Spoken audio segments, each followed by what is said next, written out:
We begin this hour with that breaking news. A 35-year-old New York woman has been arrested and charged with material support to a terrorist organization. The FBI says Jessica Bowie had pledged allegiance to ISIS and was planning to attack the New York State Capitol, according to a criminal complaint filed in federal court in Albany. New York Governor Kathy Hochul releasing a statement a short time ago saying steps were taken prior to this arrest to strengthen security at the state capitol. The governor citing a rise in political violence and threats against public officials. ABC News Chief Justice correspondent Pierre Thomas has been all over this case since it first broke. Pierre, we're also awaiting a press conference to start any moment now. What more do we know about this arrest, though? Well, the key here is the FBI is claiming is that this woman, Jessica Bowie, they claim took steps to enact a plot against the state capitol, namely going to buy bomb-making materials, being in possession of a firearm when she was arrested allegedly on yesterday. And again, this is a story about someone who was allegedly making provocative comments on social media. The FBI injects informants to communicate with this person. Suddenly the informants are meeting with the suspect, and they claim that she began talking about a plot to take a bomb into the state capitol and to kill senators. All right, Pierre, and it looks like that press conference regarding this case is just kicking off there. Let's listen in. Honored to be joined by Special Agent in charge of the Albany Field Office, Craig Tremoroli, on my left, Charles Paris, Special Agent in charge of the United States Secret Service, is with us from Buffalo Field Office, Mike Nichols, Resident Agent in charge, U.S. Secret Service, Mike, Christopher Carrara, Acting Assistant Special Agent in charge of HSI Buffalo, Chris, Major Robert McConnell, Jr., New York State Police, Major Matthew J. Skarkas, New York State Police, Matt, Sheriff Craig Apple, and great Chief of Police of Albany, Brendan Cox. Thank you for joining us. Today marks I would say, a milestone here in this district. It's been some time since anything like this has happened, but we wanted to announce the arrest of Jessica Bowie, age 35, of Albany, New York. She's charged with one count of 18 U.S.C.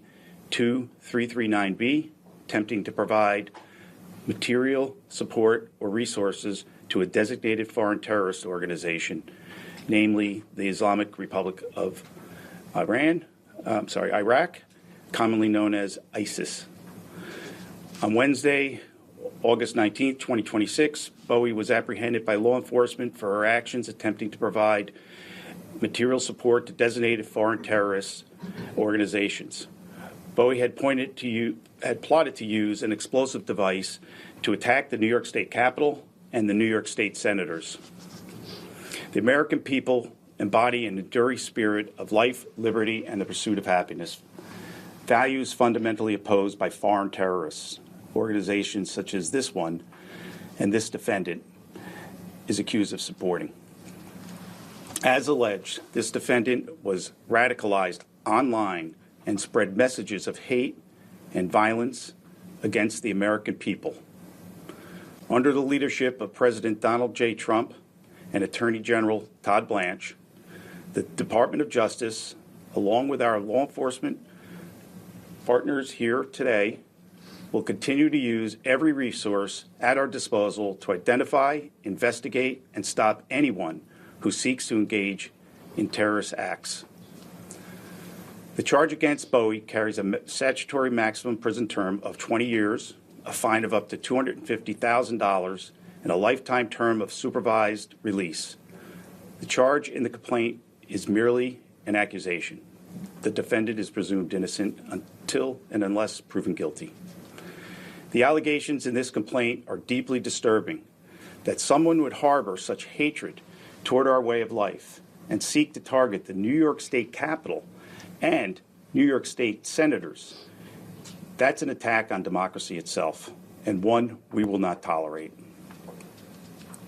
I'm incredibly proud to work with the men and women of the FBI and our law enforcement partners who identified, investigated, and ultimately stopped this defendant before she could act on her plot to bring terror to the capital region and the United States. I am grateful for their dedication, and the people of the capital region and across the nation share in that gratitude. Before I turn it over to Special Agent in Charge FBI Craig Tremaroli, who will discuss the investigation in further detail, I want the American people to know this. Today's announcement will have a chilling effect on anyone in this country who is being radicalized or considering acts of violence, and on our enemies whose governments support death to America.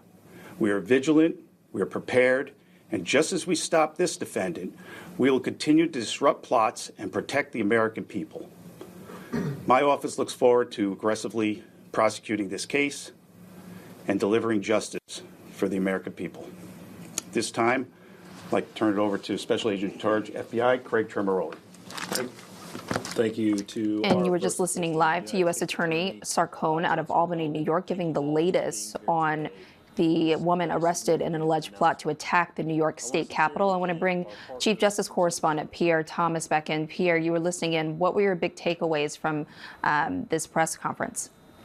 Well, we got the specifics of the charge. The charge is providing material support to a terrorist organization, in this case ISIS. And again, they are maintaining in this press conference is that this woman had deadly intentions, according to the FBI and the Department of Justice, and that she was embarking on a plan to carry out an attack on the state capitol of New York, in which she was plotting to allegedly kill members of that state Senate.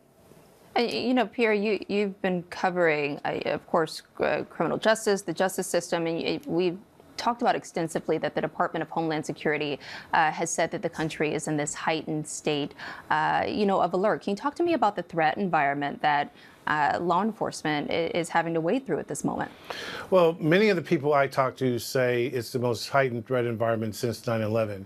If you look at the assassination plots against former then candidate Donald Trump, now President Trump, if you look at the assault against the residents of the governor's mansion in Pennsylvania, if you look at attacks against reproductive clinics, if you look at the political attacks in Minnesota, if you look at the assassination of the members of the Israeli staff in Washington here, we have a steady spate of acts of violence, often politically motivated, that is really unprecedented in recent times. Nothing, thankfully, on the scale of 9/11, where we have the 25th anniversary coming up, but every aspect of violence and terror, law enforcement are running down leads on.